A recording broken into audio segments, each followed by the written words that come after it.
Get silly. Bloop. Creating your first homebrew world can feel overwhelming. Or, if you were obsessed with creative writing classes as a kid, it can feel exhilarating and overwhelming. But if you're new to DMing homebrew campaigns, and you manage to avoid these 3 big world-building traps, as well as start with one very important world-building tool, you'll be running immersive adventures in no time. So 3 things to avoid. Trap number 1 is to avoid creating an information overload type of situation. You'll probably know what I mean if you're someone who loves to just kind of create things and flesh out obscure parts of your world. You know, the ones your players might never ever see. And more power to you. I'm definitely someone who loves to kind of daydream about random things within my world, so you're not alone. But, and this is a big but, don't ever let these piles of world building information see the light of day. Again, I don't mean this in a mean way, but this style of world building where your players get a textbook's worth of information about your world, it has a tendency to freak them out a little bit.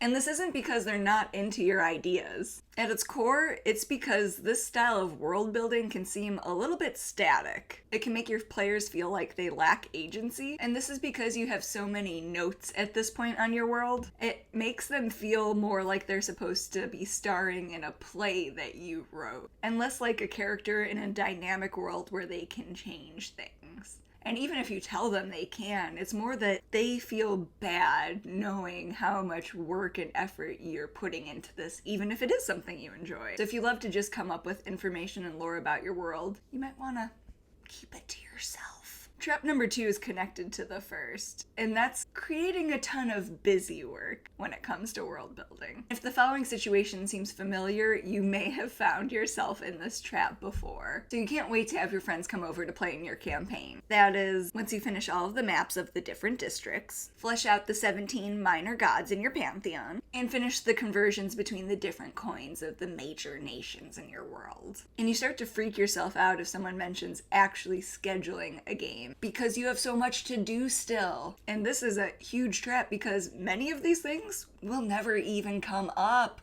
because you can create more maps as players get to new areas. You can worry about the extended pantheon specifics if someone chooses to play a paladin or a cleric. You can worry about economic exchange rates. Never. And if a player asks about them, they're a suck up, kick them out now. But these worries, they're less about actually getting started and more about the fact that you've created the darling effect, as I call it. And we all know what you have to do with darlings. Kill them. But treating your ideas like their grandma's delicate glass figurine collection, that'll never get them to the table. These are ideas. And until you actually put them in a campaign with real players, they're gonna stay that way, because what you're doing isn't working on it. You're just guarding it, which is fine for novels, but not for campaigns.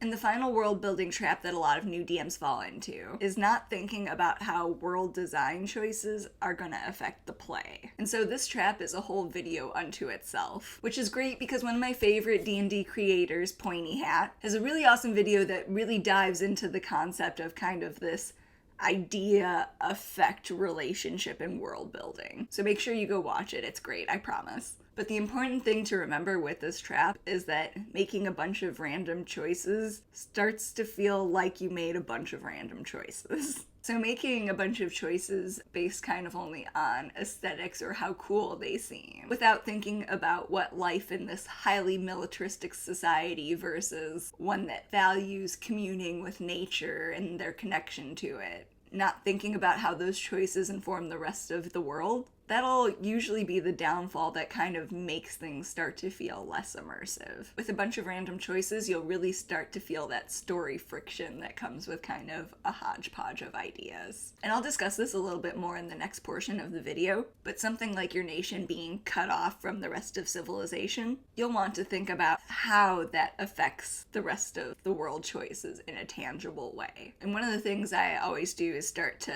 pay attention to the questions that kind of pop up if I'm thinking about a big choice like that, because those questions a lot of the times are the ones you'll want to focus on that really help the world feel a lot more believable. So those are the 3 big traps that first-time DMs have a tendency to fall into when working on building out their worlds. But there's one thing you can start your world building process with that will pretty much automatically help you avoid them, and that's creating a 1-page campaign guide. And if you watch my other videos, I've talked a little bit about them before. The 1-page campaign idea was created by Mike Shea of Sly Flourish, and it was created as a tool to introduce players to a campaign during the session 0. And I definitely use it for that. But I think that by creating a 1-page, when you first start thinking about building your world, will help create a campaign that largely avoids those 3 big traps and get you started playing in your campaign as soon as possible. So we're going to go through a 1-page guide example that I created for my homebrew Feywild inspired campaign. So the first part you're going to start with is the campaign description, or as I refer to it, your blurb. So this is going to be the hook to your campaign as a whole. So you'll want to make sure it does just that. Hooks them. And so in order to make sure this happens, I start off by outlining a few ideas that I want to include. And not all of this is actually going to end up in this blurb, but if we kind of mentally vomit this all out onto a page, we can see what parts are the most interesting to us and to our players, and then the rest can either be culled or put in a different part of the document. And so I like to start with the big thing that's happening in this world. In my case, it's that the veil between the Fey and mortal plane is thinning. And I can't remember if this is part of D&D lore or not, but it's part of several different, like, Fey lores, that the Fey plane kind of just sits on top of the mortal plane. So that's kind of the concept I'm running with, is that that veil is thinning. And to keep things easy and cohesive, other ideas should mostly coalesce around this first big one. So as a result of this thinning veil, people go missing. It's a highly dangerous world, so there's lots of creatures coming through. You end up not where you think you're supposed to be going. And also, the town is cut off from the rest of the world because it's been so dangerous to try to make it out that no one has ever made it back, and no one really knows what happens to them. And so as a result of this thinning veil, this town is now kind of its own insular pocket world. And so this is one of the few examples of that effect having its own little stack of effects. So because of that, the monarchy is no longer in charge of this part of the world. It's been replaced by a town council, but in reality that's just a bunch of different people making grabs for power. And there's 2 militia factions that basically run a lot of day-to-day life in the town. So that's the Bramble Brigade and the Town Guard. And so you'll want to do this. You'll want to kind of just dump all of your ideas and concepts about your world just out onto a piece of paper, a Word document, whatever. And then you'll want to write your campaign blurb after. That way you'll see the most interesting and intriguing ideas first, and then any other important but not as exciting hooking information can go to your world truths section. And if you want to see what this looks like in practice, naturally Mike Shea has really great examples since he came up with this. So you can watch his video where he outlines this in practice. He also has some really great examples up on his blog. And those ones are nice too because you can see it done for existing campaign settings and how he kind of distills those down. And that's kind of what I do. I do that first and then build. So I start big picture, then build out into the smaller areas. I start with the story the players are going to play in and then build around that. And so if you want to see what mine looks like as someone who is using it more to do that funneling of homebrew ideas, I've also included a link in the description so you can check out the one for my Feywild campaign. And so after that section, you'll want to go into your tone and theme for the campaign. And this should be in line with your blurb. And it'll help you define the kind of story and therefore the type of encounters you'd like to play out. And if this part doesn't feel like it fits, chances are you need to think about altering either the blurb and your story you're looking at, or the style of game you plan on trying to run. If you're imagining a lot of goofy antics for Curse of Strahd, one of those things is probably going to have to change. Either you don't want to play Curse of Strahd, or you might want to consider not doing largely something based on goofy antics. And so for me, the tone of my Feywild campaign is kind of this world of alternating whimsy, wonder, awe with unease, danger, and uncertainty. And so what this means in a practical sense is that there will probably be a lot more rapidly shifting up and down beats. If you're not familiar with the concept of up and down beats, Hamlet's Hit Points by Robin Laws, fantastic book. But I want these kind of rapidly shifting beats to kind of keep players off kilter, keep them on their toes, keep them kind of guessing about what's coming next, especially anytime they think they have something figured out. And with this tone, it's also easy to imagine that there'll be a lot of moments that start off seeming silly, cute, charming, or ones that take place in really beautiful areas that then take a turn because the Feywild is a very foreign, alien type of place for mortals to be. They are mercurial bitches, and I love them. So that's going to be the tone of our campaign. And as far as themes, one of the ones that I think goes along really well with the Feywild is exploring our sense of self and otherness. So for a game sense, it's how do we relate to beings that don't operate on that good and evil, lawful, chaotic kind of axis. This is usually what's referred to as blue and orange morality, but again, a very alien way of thinking about the world, very not mortal oriented. And so how do we unpack that? How does that affect us trying to move through their world? And another theme I see popping up when I think about encounters I want to run in this world are the ideas of faith versus doubt. So faith in yourself, your moral beliefs, your companions, the party, versus that doubt. And Fae are very, very tricky, so there'll be lots of opportunities for different deals to be struck. But should you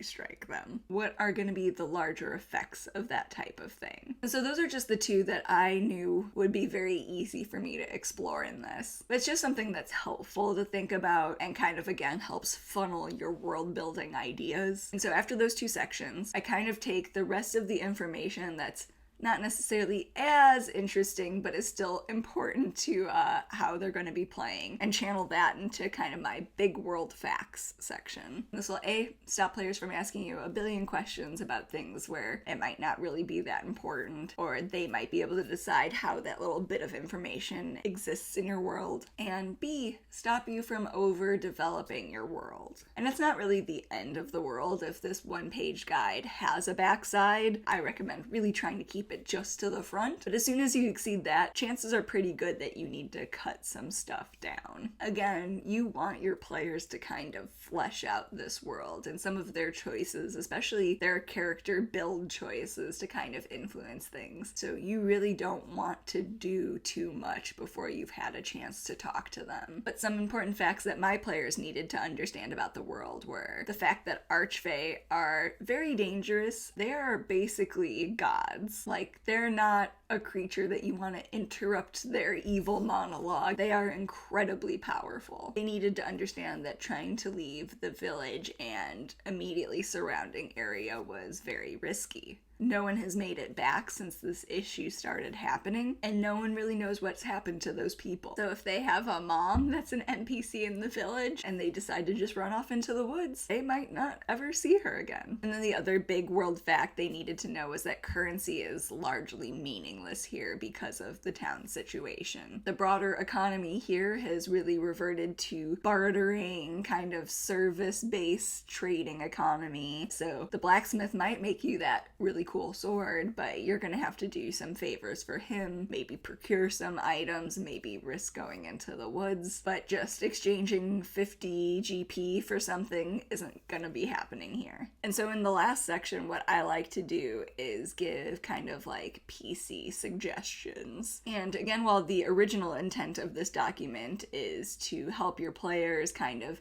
get some ideas for what story arcs might be kind of a fun starting point in your world. When it comes to this section, I think it can help world builders to see how many ideas they can come up with for playing in this world. So using only what you've told your players above, go ahead and come up with some loose character concepts. If you can't come up with more than 3 to 5, it's reasonable to say that your players might not be able to come up with great ideas either. And then this is a great time to revisit some of the ideas you were thinking about. This is also a great spot to think about how the PCs will be tied together at the beginning of the game. In my case, all of them are starting as members of the volunteer-based militia, the Bramble Brigade. And so this means that even though they're part of a militia, they're actually meant to kind of help keep the peace between mortal and fey creatures, as opposed to the town guard, who's focused on eradicating fey creatures. So they're kind of a foil to the town guard. So knowing that the players will be experiencing the world through that specific lens, that gives me some boundaries I'm working with when creating these character examples. It also gives me a chance to double check the kind of flavor and see if things are kind of lacking in cohesion. So for my campaign, a few quick off the top of my head ideas are someone could play as a town guard defector who's now come over to the Bramble Brigade. So someone who used to have kind of anti-fey thoughts, how has that changed? Someone could play as a changeling. So there'll be a fey created construct meant to take the place of someone that the fey took. Someone could be formerly lost. So someone who was